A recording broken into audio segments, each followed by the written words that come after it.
Boa tarde, galera. Hoje nós iremos nos aprofundar um pouco mais sobre o gênero textual conto psicológico, né? Nós fizemos uma atividade semana passada sobre este assunto, sobre este gênero textual. Nós fizemos a leitura de um texto bacana, né? Que está na página 174, que falava sobre o medo, né? Aquele garotinho que tinha medo de tudo, né? Acredito que vocês lembram um pouco dele. Eu até gravei aqui áudios fazendo a leitura do texto, enfim, né? Então, aqui na página 178 e 179, encontram-se 5 questões. Vocês irão apenas responder. Não há necessidade de vocês copiarem, porque senão, além de levar muito tempo, né, as questões são muito grandes, enfim. Então, vai tornar-se um pouco cansativo e estressante. Vai copiar tudo isso e depois responder. Então, basta responder, ok? Então, a primeira questão diz o seguinte: como você viu, o conto relata a amizade do protagonista com o Diego, não é? Eu acredito que vocês lembram, né? Que tinha o protagonista e o Diego. O Diego era o menino lá que ficou amigo dele, né? Que era o grandalhão que protegia ele. Letra A. Por que é correto afirmar que Diego, embora amigo do protagonista, é também o antagonista dele, ou seja, é o inimigo, né? Porque numa história, normalmente tem o protagonista, que é como se fosse, as pessoas antigamente chamavam de artista, né? O personagem principal do bem, e tem o antagonista, que também é um personagem principal, só que é o do mal. Então por que esse Diego, além de ser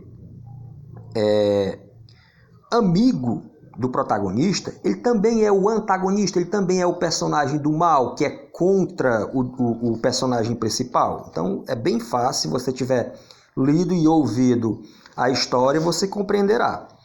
Letra B. Transcreva a frase que inicia a sequência de ações relativas ao dia em que Diego e o garoto se conheceram. Então, você vai transcrever uma frase que indica a sequência de ações, né, que estão relacionadas, que são relativas ao dia em que Diego e o garoto se conheceram.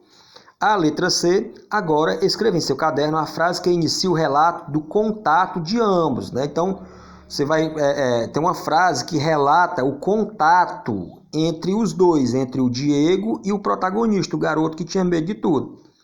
Letra D.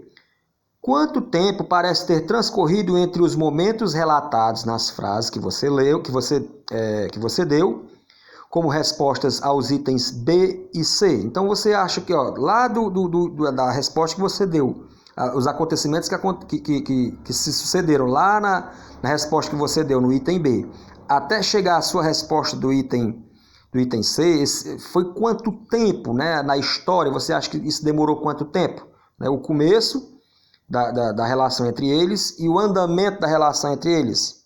Isso aí vocês acham que demorou quanto tempo? Então, pela leitura dá para ter uma noção aí de tempo, né?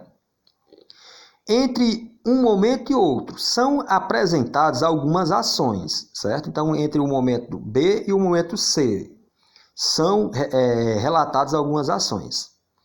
São fatos ocorridos naquela manhã ou fatos habituais? Vocês acham que são o que foi relatado nos acontecimentos do B até o C? São fatos que aconteceram somente naquela manhã, ou vocês acham que aquilo ali é comum, acontece todo dia? Letra F. A letra F aqui, como vocês podem ver, né? Eu vacilei aqui e deixei a resposta, já está respondido, né?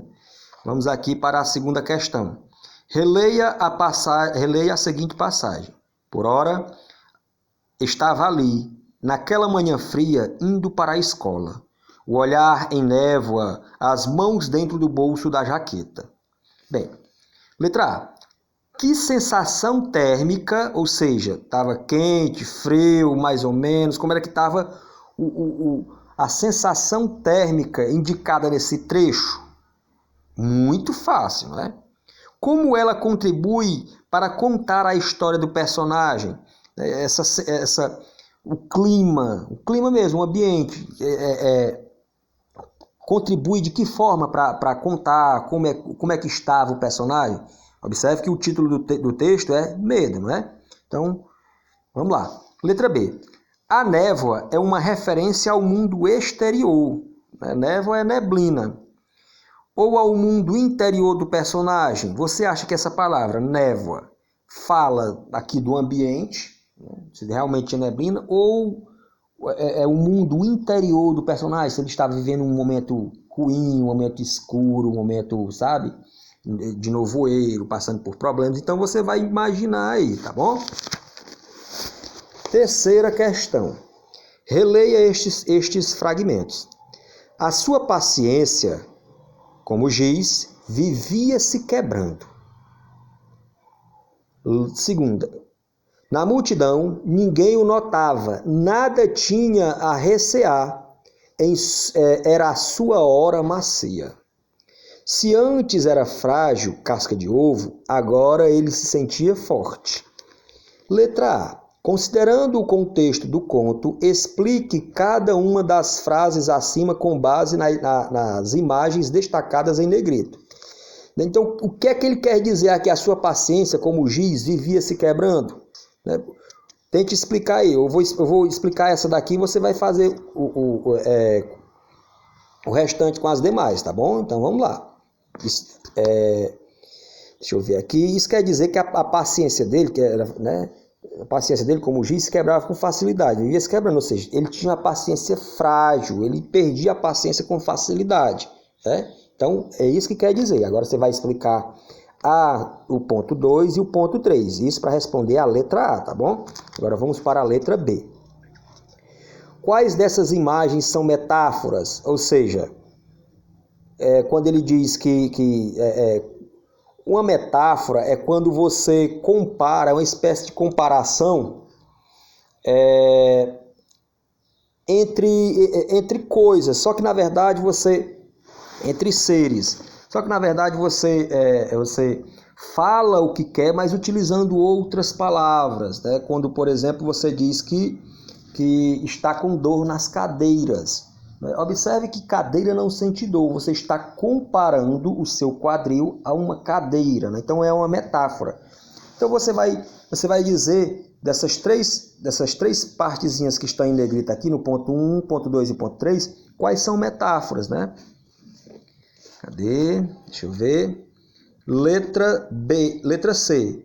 Essas imagens mostram uma maneira objetiva ou subjetiva de ver o mundo. Por quê?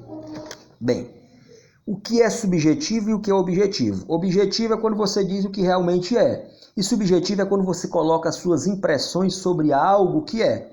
Como assim? Não entendi. Então vamos lá. Você vê uma porta amarela e você diz, aquela é uma porta amarela. Pronto. Então você foi objetivo. Você disse o que realmente é, sem colocar as suas emoções, as suas impressões. Agora, se você disser assim, olha, mas que belíssima porta amarela. A porta deixou de ser amarela? Não, mas só que você colocou as suas emoções para falar da porta, né? Você disse que era uma belíssima. Por que você colocou as suas impressões? Porque ela pode ser belíssima para você, mas pode não ser belíssima para outra pessoa. Né? Então isso é subjetividade. Então você vai dizer aqui se a forma como foi usado esse como giz, a sua hora macia, casca de ovo, enfim, se são formas objetivas ou subjetivas de ver o mundo, e vai tentar explicar por quê. Né? A quarta questão, releia o desfecho do conto e responda às questões. E, então, sentado na soleira da porta de casa, dias depois, o garoto viu Diego lá no fim da rua, pedalando uma bicicleta. Diego acenou de longe e, ao se aproximar, abriu um sorriso para o amigo. Ele se ergueu vacilante, apoiando-se na parede. Agora estava mais sozinho do que nunca e sentiu medo, muito medo. Letra A. O que motivava a reação do protagonista? O que foi que provocou a reação, ele reagir dessa forma? Né? Imagine aí, tem que imaginar por quê, né? Volte lá para a história, você vai ver o que foi que o Diego fez com o dinheiro que ele arrecadou, dizendo que era para a doença da mãe. Letra B. O desfecho remete a uma lembrança relatada no início do conto. Identifique. Então esse desfecho aí, esse final, né, da história, ele é como se estivesse fazendo referência a uma lembrança que foi colocada lá no início do texto. Você vai identificar e transcrever para cá, ou falar aqui com suas palavras. Letra C. Por que você acha que foi feita uma associação entre o desfecho e o trecho inicial do conto? Por que você acha que foi feito isso, que você respondeu na letra B? Vamos para a quinta questão. Reflita sobre os efeitos do conto no leitor. Letra A.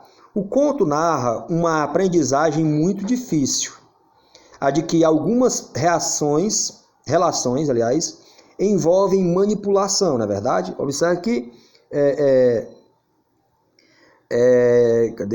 Sim, a relação entre o garoto e o Diego, que era quem o protegia, era uma relação meramente de